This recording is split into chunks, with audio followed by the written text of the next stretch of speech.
No, I mean, I have lots of things that I want to say, but I realize what I really need to do is find ways to disseminate the ideas from this panel to the public to try to change minds. I doubt that I can change more than 500 minds, but if I do 500, then maybe somebody else can do another 500. But it's important to use whatever means we can, even if we're going to be like Winston Churchill warning about Nazi Germany and staying out of power and being ridiculed and humiliated for it. Nevertheless, it was said, and people were aware of the ideas. And so I'm hoping that I can contribute to that, since I can't contribute anything to the science.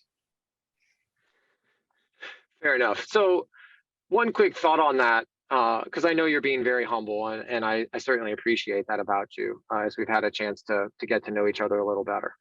But one thing I think that is in a particular strength of yours that you bring to this struggle is the ability to craft fiction that allows people to see a vision for the future that has not yet arrived.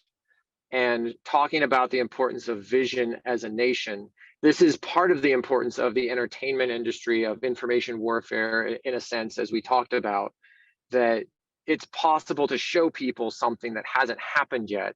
And it was said that Star Trek, a lot of the stuff they have in Star Trek, they had viewer screens, they had communicators, they had all this stuff that we basically got all of that. The question, of course, is, was it going to be natural technological development anyway, or did people see that and go, hey, that's really cool, I want to try to make that? I've seen kind of both arguments on that, but being able to achieve a vision in space needs people to craft stories that help people see what it would be like.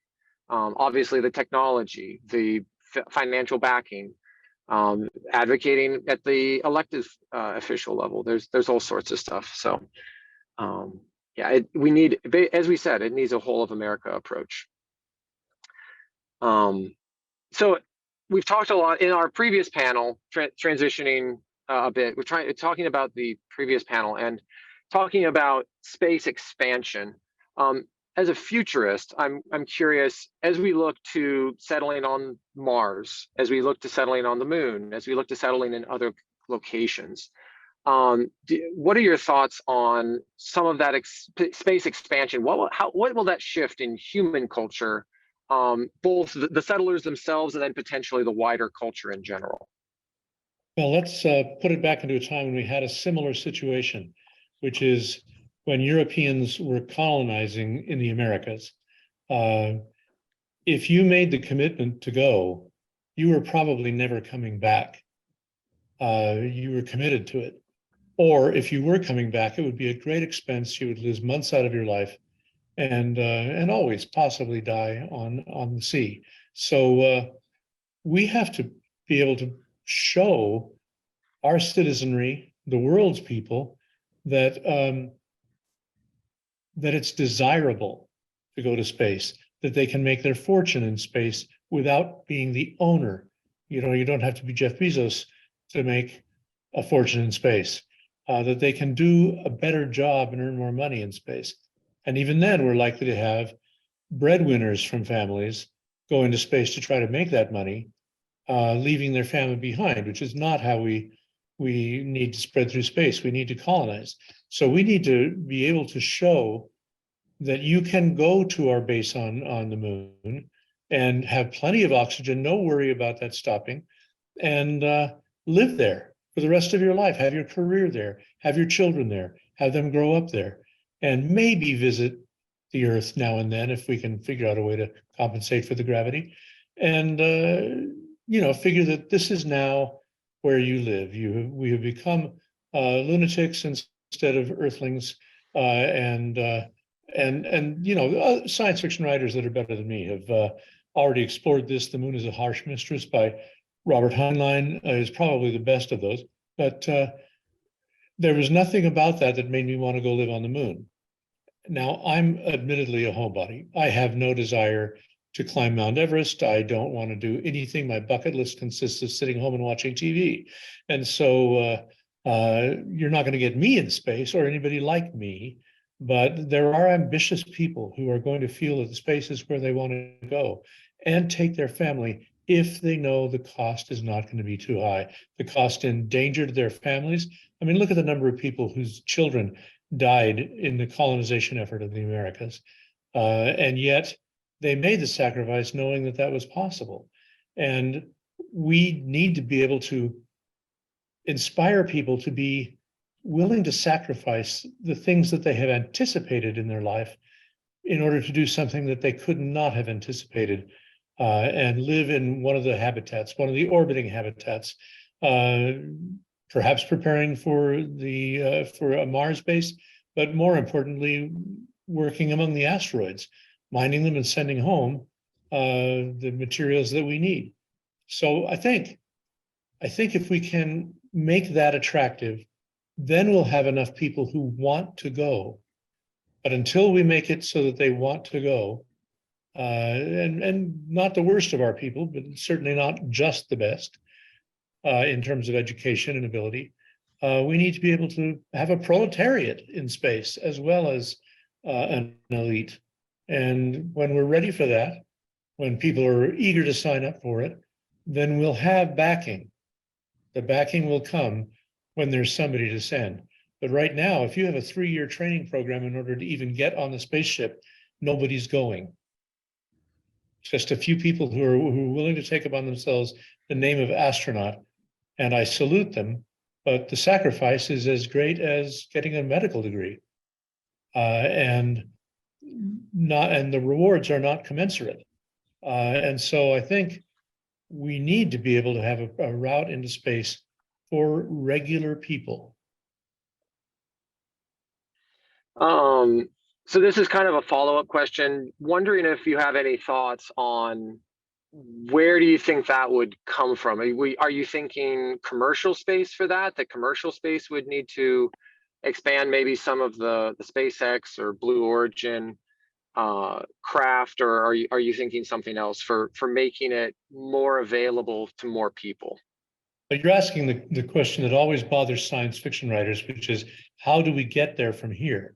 Usually they do it backward because they show a future without any clue about how we got there from where the readers are right now.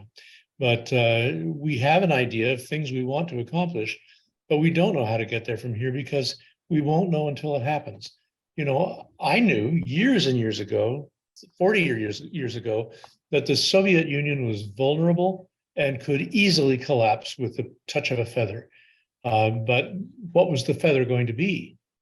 What was it going to be to trigger it? I had no idea, and so I was taken completely by surprise in 1989, just like everybody else who was alive then, except for Daniel Patrick Moynihan. And so and he's dead, unfortunately, but I think that we have to recognize that as long as we're trying to make things workable, and then publicize the results, disseminate our findings, then if you have SpaceX saying, we're mining asteroids, sign up here. There will be a 6-month training period so that you can learn how to operate the equipment. And then we're going to go out into space. And during the voyage, where we're in 0G, or at least have that available, we're going to learn how to use those tools without gravity, or with just the minuscule gravity of an asteroid. And, you know, I think that you'd get volunteers if he offered that right now. There are people who would love to do a job in a place that has never been done before, like the people who build bridges or skyscrapers. You know, unfathomable that they would be willing to face the dangers that I would never face. I'm an acrophobe, and you're not getting me up in a framed skyscraper. But the advantage that we'll have then is that people will have, it'll be a money-making venture. And without knowing that you can make money, I mean, the people coming to the United States from England, they were coming because there was land. And for them, that was how you lived, is farming the land. And that brought a lot of immigrants from the other European countries that came. But we're not offering land up there. There is no serious real estate. When you land on an asteroid, your object is to destroy it. Slowly, saving all the pieces, but destroy it. And so it's not going to be your home for longer than a few months, I hope. And so your home is going to be this spaceship. And that's what we are lacking, is a design of a spaceship that looks remotely attractive to us. They tried. 2001 tried to show us guys on a treadmill and, trying to maintain their physical health and so on. But I didn't see anything fun going on. I didn't see any interactions between the people that made me want to keep company with them.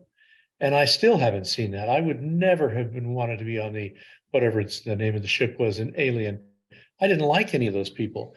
We have a picture of space being for truly dedicated people or the worst of humanity. I mean, that's what we've had in our films and television, or we've had just pure silliness. So, I have no quarrel with Battlestar Galactica in either of its iterations, but we aren't talking about anything that anybody will go, oh, I want to do that in either of them.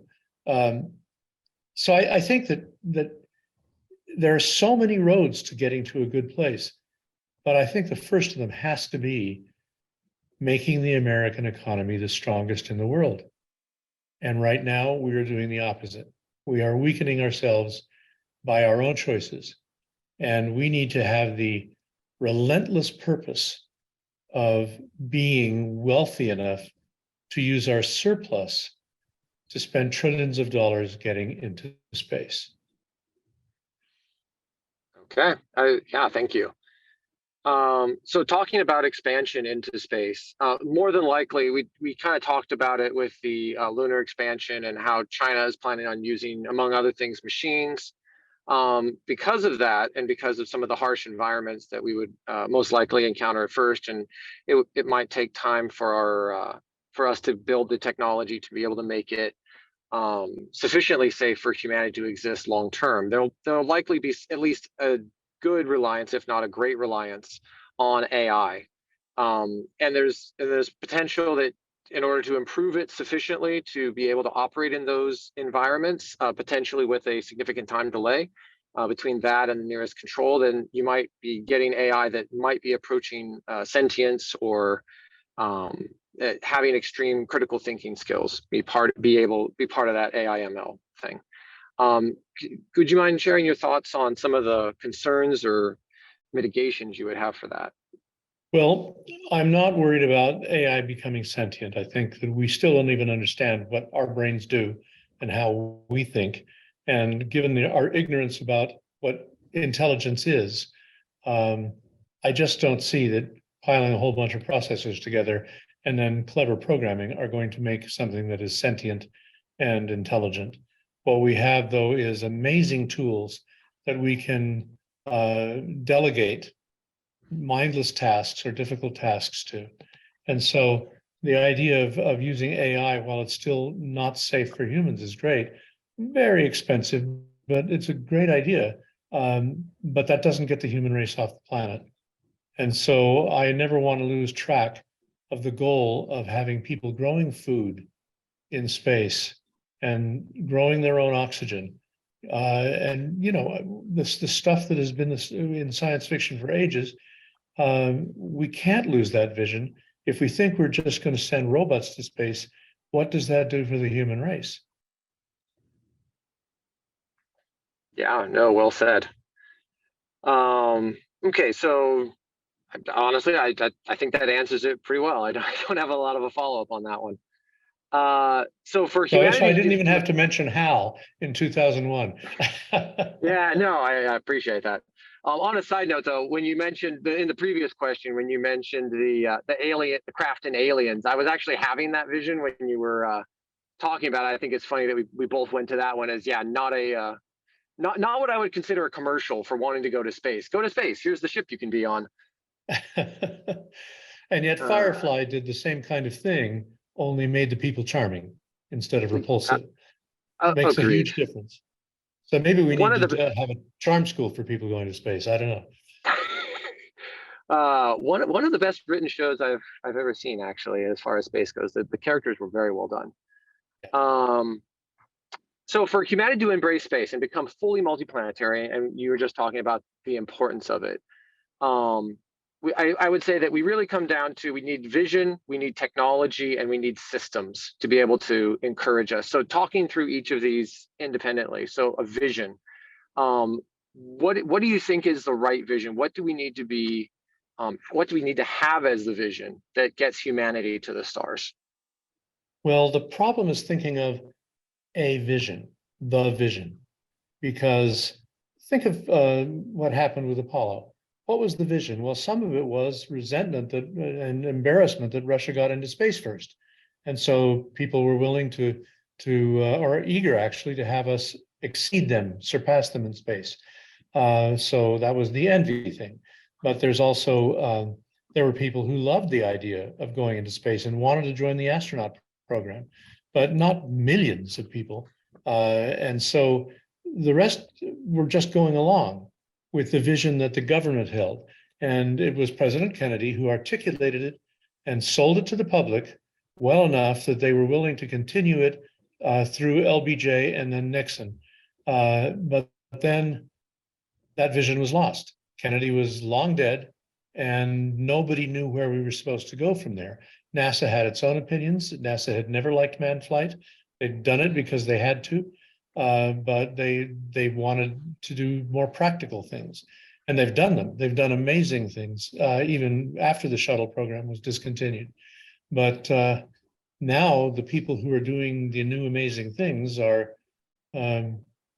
the private corporations and the people who will bring space to more ordinary people. I mean, you know, if you can spend $500,000 to take a ride in space for a few minutes, clearly you really have more money than you need. But when we have people able to take a passenger service to move to the moon, you would never do it just for a trip. That's not a vacation spot. But to move there, knowing that you already have a job, knowing that your job is needed because you've already been working remotely, then we'll have people wanting to go. But it'll be their own vision of what they want to accomplish, their own personal ambition.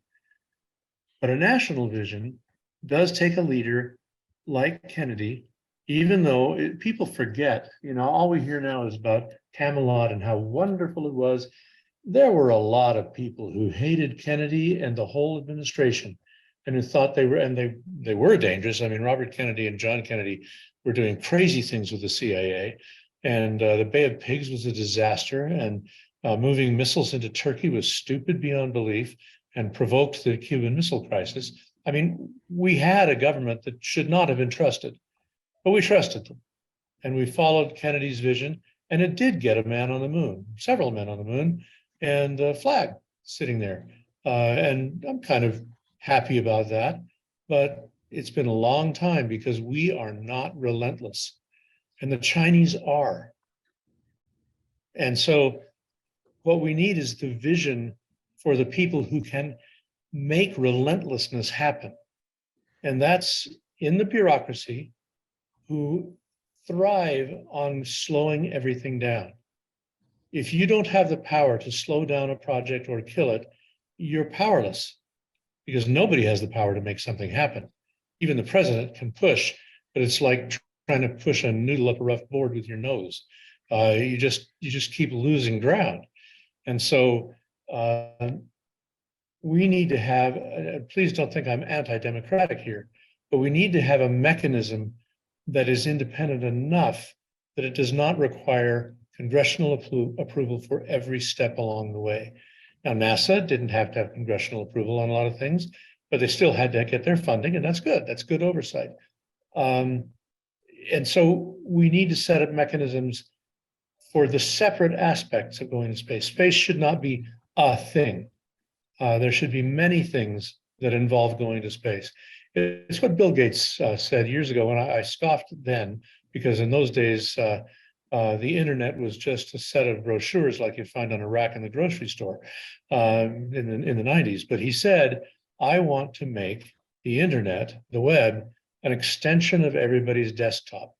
Well, not nobody uses a desktop, but it's an extension of their phone now to be on the internet. And it's constant. There are people using search engines at dinner, on trips, every time whenever somebody has an argument, a bar argument, you settle a bet online. And so his vision that the web is part of your computer, I think has been completely achieved. I feel like I don't really actually have a tablet unless the hotel I'm in has Wi-Fi, so that I'm connected to the internet. The tablet becomes useless except for playing nuisance games. And I'm saying that with a tablet that right now is useless because the internet is down in the hotel I'm in. The only reason I'm able to take part here is because I have a phone that can serve as a mobile hotspot. And so I was able to hook up my link my laptop that had the capability to be visible and audible to my phone. You would not have wanted to have a view of the side of my face while I was taking part. So we need a vision like that, that space is just part of doing business, just as many people are working in companies where going to India to work with a team of computer programmers is part of being a game designer. You go to help supervise the staff that is going to work in India at a much lower pay, and then you'll come home. But maybe not for a year. Maybe you'll go native and stay. One huge advantage we have, though, is that there are no Aboriginal inhabitants. As far as we know, ain't nobody out there. We're not going to be stealing land from the Indians. And while I've already heard some environmentalists going, oh yeah, we're going to go and take pollution out there. Yeah, that's where we want the pollution to be, is off Earth where it can't kill anybody.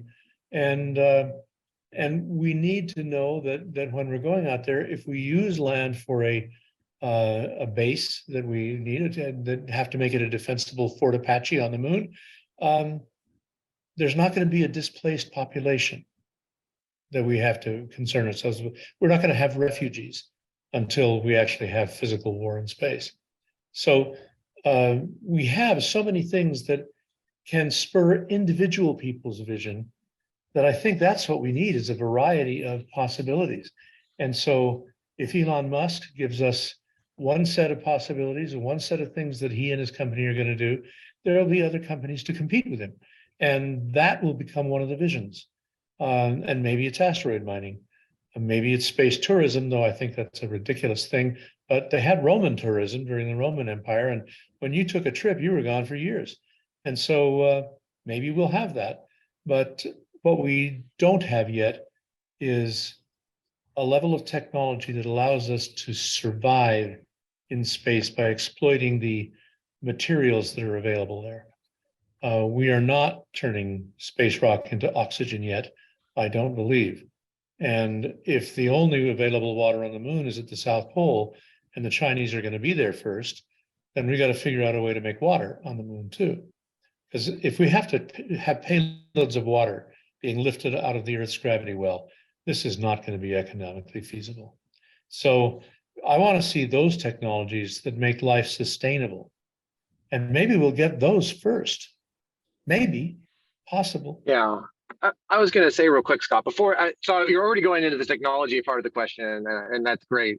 Let me just pause real quick on the vision. I just wanted to reflect real fast. I read a really interesting article one time about how the fact that JFK was assassinated actually assured that we went to the moon, because it was in his honor, so to speak, that we were willing to carry on when, as a matter of fact, if he hadn't been assassinated, it's not certain that it would have survived through Lyndon Johnson's, through his presidency, and then through Nixon, where we ultimately achieved it. At least the argument from the article is because it was almost seen as the last wish of a martyr, that we were willing to go through incredible gyrations to make sure that it happened. I think that we saw that in many other areas too. Kennedy was never able to move civil rights an inch. It was impossible. His party contained most of the segregationists, and he wasn't a Republican. But after he was assassinated, Lyndon Johnson was able to use the penumbra of Kennedy to recruit Republicans to join the liberal Democrats to pass civil rights legislation. And so the moon is yet one more product of that. that you can make it happen if you have a profit. Now, I haven't mentioned profits because they also lead to Jonestown.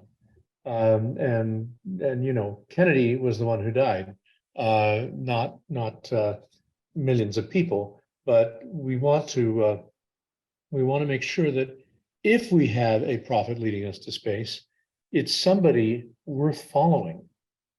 It's not a lunatic. It's not somebody who's doing it to aggrandize himself, but rather somebody who's doing it because he has a vision or she has a vision of what life in space could be like for human families to propagate a new space civilization or space civilizations.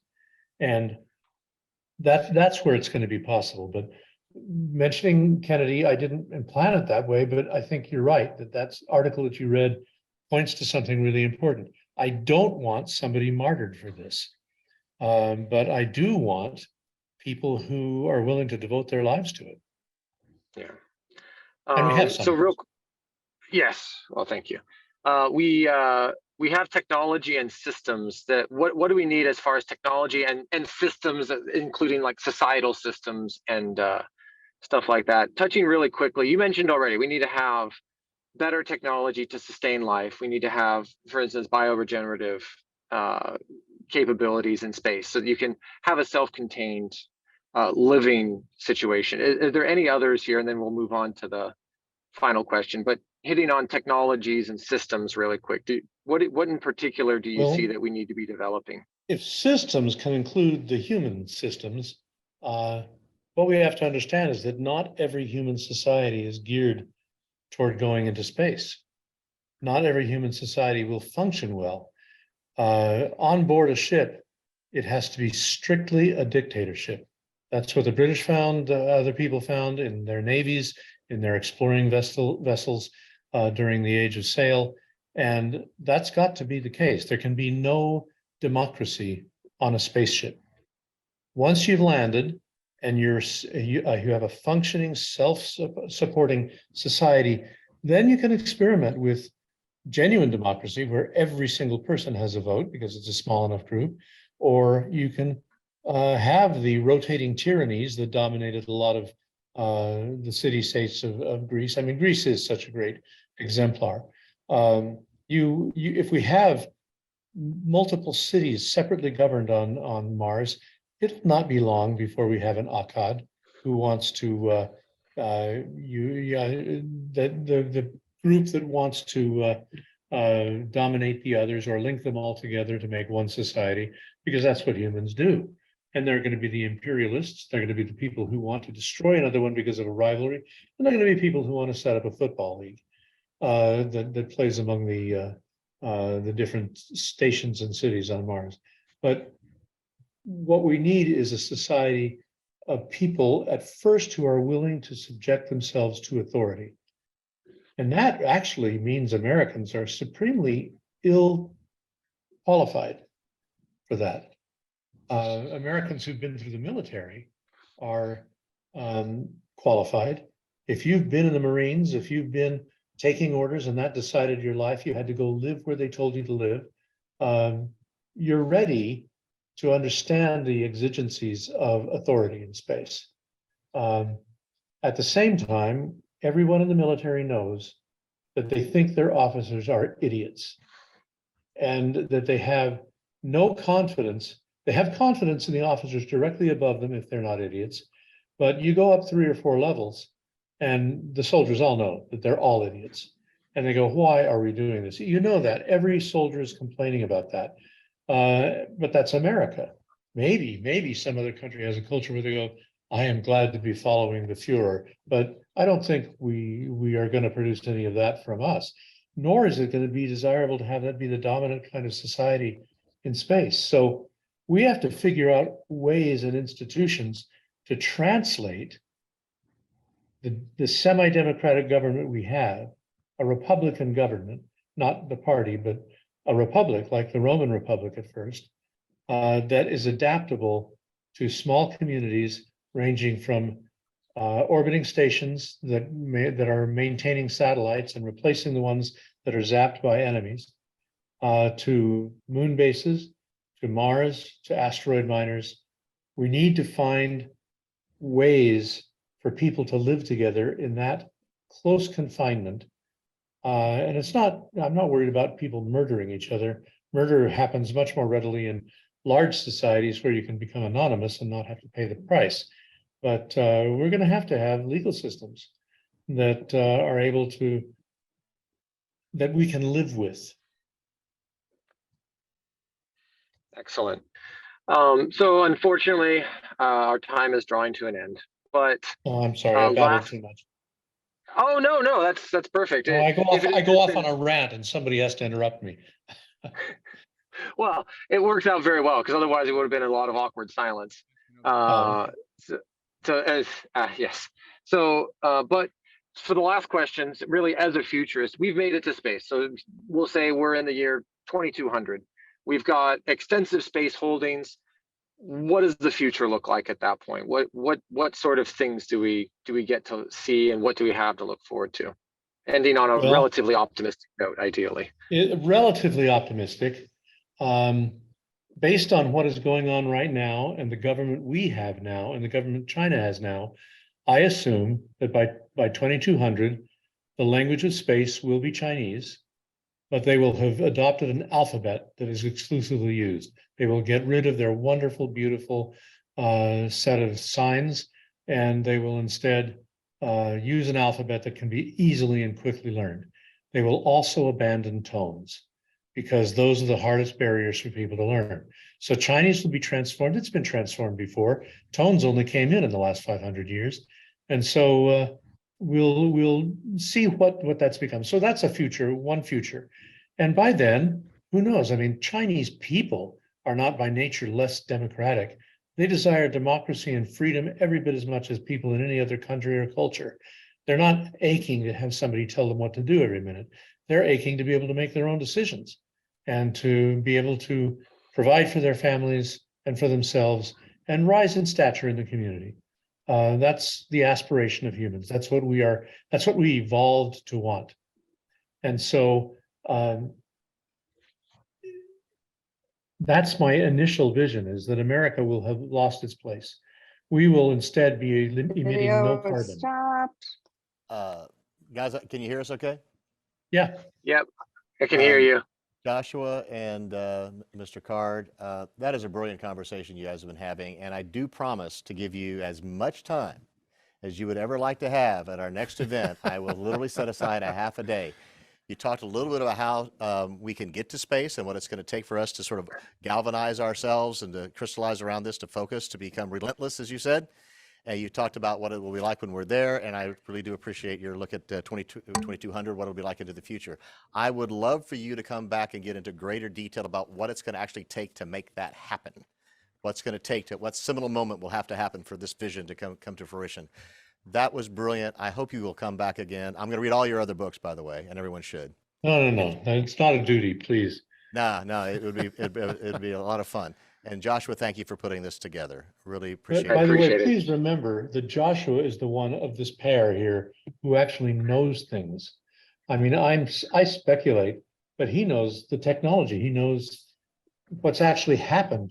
I speak in ignorance of so much. So I hope to come back and learn, which I've already done a lot of. Well, that will happen. So we appreciate it. So we'll let you go for today. I want to thank you again, and we're going to bring on our next guest, and I want to thank you both.